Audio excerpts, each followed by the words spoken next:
Hi guys, my name is Kevin. I'm one of the exercise specialists here with the West Primary Care Network, and today we're going to talk about exercising with pain.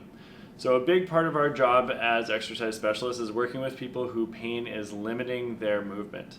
So whether you are walking around, like if you get pain in your back or your hip or your knee when you're moving around with your daily activities, or maybe if you get pain in a joint with an exercise, I'm going to give you kind of an idea and the main principle that we use to help people be more active with pain.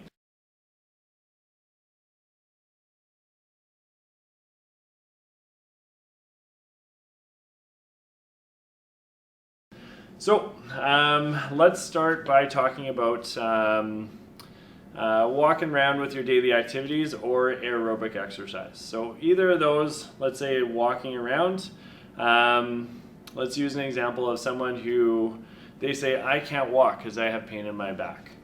My answer to that is going to be, at what point does your pain start to get worse? And they say, well, around like 12 to 15 minutes it starts to get a lot worse. My answer will be, okay, I would like you to go for a bunch of 10-minute walks. So go for a 10-minute walk and then rest and take some time off. And then go for another 10-minute walk, rest and take some time off. So that's a different way of looking at things. So I have this graph to kind of explain that the benefits that can come with physical activity. So on the y-axis we have more benefits is higher, less benefits is lower, and then this is doing no physical activity and this is doing too much. What we find is that oftentimes people will jump back and forth, they don't do anything, and then they try and start exercising on their own, and they do way too much and they hurt themselves. So people for their whole lives will jump back and forth between these 2 points. So our jobs as exercise specialists is to help people find that middle ground of what is just the right amount of activity.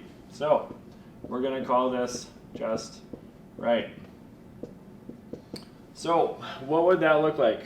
So just the right amount of activity, ton of benefits. No activity, you get no benefits, and too much, you also get no benefits. So yeah, that's kind of what we're searching for, is how can we exercise in a way that doesn't make my pain worse? So our main principles are the pain by 2 rule. So well, let's say that guy's out for a walk, and he's going along walking, around 10 minutes, around 12 minutes, pain starts to get worse. I know when his pain gets worse, that's when we stop. When we're applying this to resistance training or lifting weights, let's just say if we're doing a chest press exercise, I walk into the room and I have a 4 out of 10 pain in my shoulder. It's always there. It's chronic pain. It's not like I fell on it yesterday. It's always there. And I'm going to ask you, how many repetitions could you do before your pain starts to get worse? And when your pain starts to turn into a 5 or a 6, maybe into a 7, that's when I say stop. So that allows us to still be active and still do the exercise, but not be limited by pain, and hopefully not make it worse later. So that is the pain by 2 rule, and that is how to exercise with pain. Try and get out there, try and be more active, but listen to your body. I don't like programs that will say, hey, you should do 10 minutes today, 12 minutes tomorrow, 14 minutes next week, 16 minutes next week, etc.